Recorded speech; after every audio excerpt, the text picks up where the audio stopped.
What if I told you that eating more could actually help you lose weight faster? Now, I get it, that sounds counterintuitive, but stick with me, because by the end of this video, I'm going to prove to you that this is a winning strategy. And not just for losing weight and burning fat faster, but for feeling better, for looking better, and for performing better. But in case we haven't met, my name's Doug and I've spent the last 6 years coaching men all over the world to get leaner, stronger, and healthier using this exact same strategy. But you know what's funny? When I first start working with a client, we'll discuss their goals and then I'll give them calorie and macronutrient targets to aim for. So protein, carbs, and fat. But what I'd say about 50% of them do is take the target that I've given them, which is already putting them in a calorie deficit, and then eat even less. It's like they've got a voice in their head saying, if I eat even less than Doug's told me to, I can take a shortcut and lose weight even faster. On the face of it, that sounds great, but the reality is very different, because when we flip the script and focus on eating more of the right foods, everything changes. Their energy levels skyrocket, their workouts improve, they lose fat, they build muscle,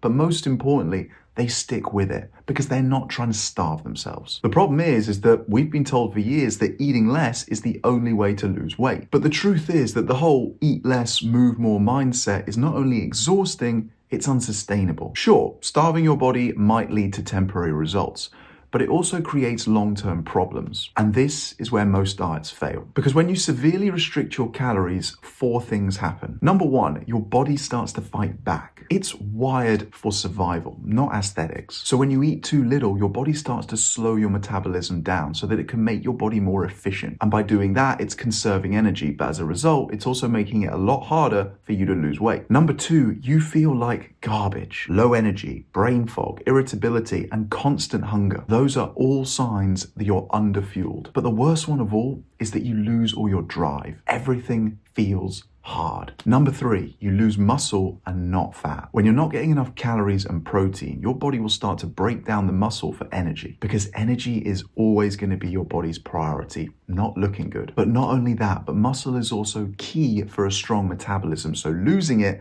is a double whammy. And number 4, you're more likely to quit. Let's face it, no one can survive on salads and water forever. When you're constantly hungry and deprived, it's only a matter of time before you binge or give up altogether. So this becomes a vicious cycle that most people fall into. They cut calories drastically, they feel hungry and tired, they give up and binge, and then they regain the weight and feel awful. Maybe that sounds familiar, but the problem isn't you, it's the strategy. Because that strategy is very short term. You want to think bigger picture. Food is your body's fuel. A calorie deficit is also known as an energy deficit, and the bigger the deficit, the less energy you're going to have. And the less energy you have, the less you're going to do. And the less you do, the fewer calories you burn. So we want to make sure that you're in a calorie deficit, but we also want to make sure that it's sustainable. That's why I recommend my clients aim to lose 1 to 2 pounds a week. Listen, it's not sexy, but in the long term, it works. And a pound of fat might not sound like much, but this is what it looks like. And aiming to burn a pound of fat a week, you're not going to find it hard to stay consistent.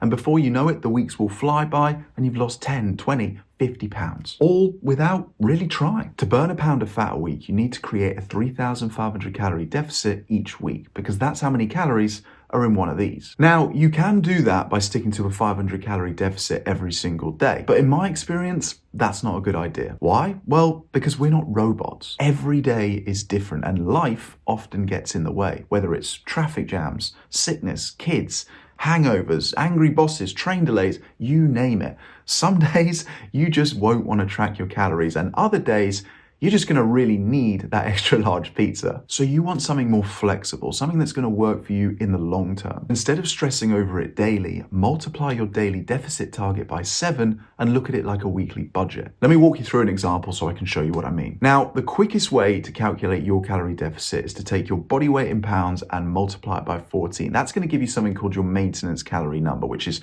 the number of calories that you would want to eat if you just wanted to maintain your current weight. The clue is kind of in the name there. So what we then want to do is subtract 500 from that number. So let's say you weigh, 200 pounds. We're going to multiply that number by 14, which is going to give us 2,800. That's going to give us our maintenance calorie number. Then we're going to subtract 500 to get our daily calorie deficit target, which is 2,300. Now we want to take that 2,300, because that's just our daily target, and multiply it by 7 to give us our weekly calorie deficit budget, which is 16,100. Now, if you go over on one day, It's not a disaster, because as long as you stay within your weekly budget, which, let's be honest, sounds a lot more attractive than trying to hit 2,300 calories every single day, you are still going to burn a pound of fat a week. This approach is flexible, it's sustainable, and it doesn't make you feel like a failure when you have one bad day. So zoom out, look at it like a weekly budget, and don't panic when you have one bad day. Okay, so that covers how much you should be eating and why we want to be in a sustainable calorie deficit to burn fat faster. But remember, we're aiming to fuel our bodies here so that we've got more energy to get up and burn some calories. So we also need to think about what we're eating. Before we get into that though, if you're enjoying the video, do me a very quick favor and click the subscribe button that should be underneath this video. It really helps the channel reach more people and grow, so I appreciate your support. Okay, so when it comes to what you should be eating, there really isn't a perfect diet. There's no superior meal plan, there's no one size fits all, because we're all different. Think about it, we all like different things, live in different places, eat at different times, and have different budgets. So what I've come up with instead is a system with 5 golden rules that anybody can follow.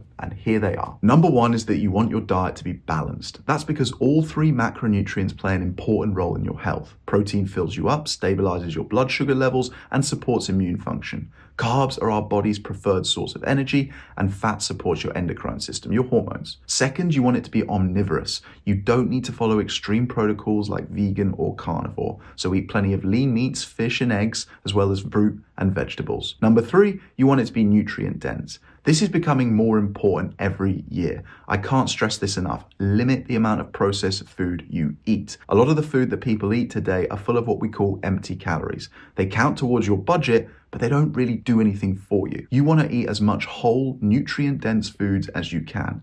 These are going to give you more energy, optimize your gut health, and boost your immune system. Rule number 4, you want your diet to be quick and easy. You want to be able to make all your meals in 20 minutes or less. I don't have time for 3-hour recipes, and I doubt you do either. And golden rule number 5 is probably the most important of them all.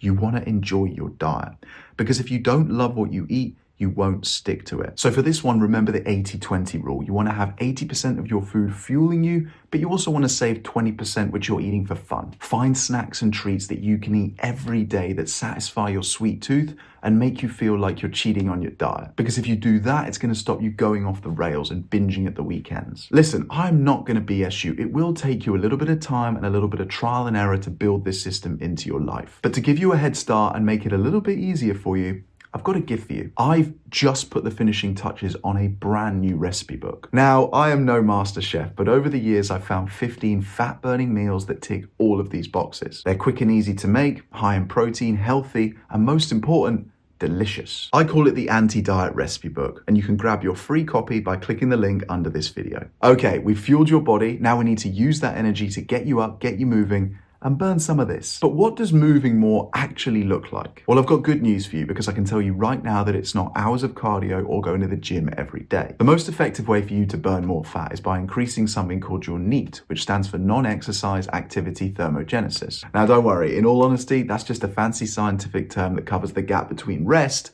and exercise. Walking more is the best way to increase your NEAT. It's low impact, it requires no special equipment, and you can fit it into almost any schedule. Plus, walking doesn't feel like a chore. It's something that you can do while you're listening to a playlist, a podcast, an audiobook, phoning a friend, or even doing what a lot of my clients are doing now, which is walking meetings. Walking boosts your calorie burn without exhausting your body. And you might be surprised just how many calories you can burn in a relatively short space of time. A brisk 30 to 45 minute walk will help you to burn anything from 200 to 300 extra calories. So if you aim to do that every day, you're going to burn at least an extra 1,400 calories a week. Then we've got strength training. Now, strength training is a game changer when it comes to sustainable fat loss. And that's because it helps you to build lean muscle, which increases your metabolism. So you can burn fat even when you're not exercising. Because unlike cardio, which only burns calories when you're actually doing it, when you do strength training, it creates something called the afterburn effect. But like I said, you don't need to go to the gym every day, and you certainly don't need to be spending hours there every session. If you're short on time, 3 well-structured 45-minute full body workouts a week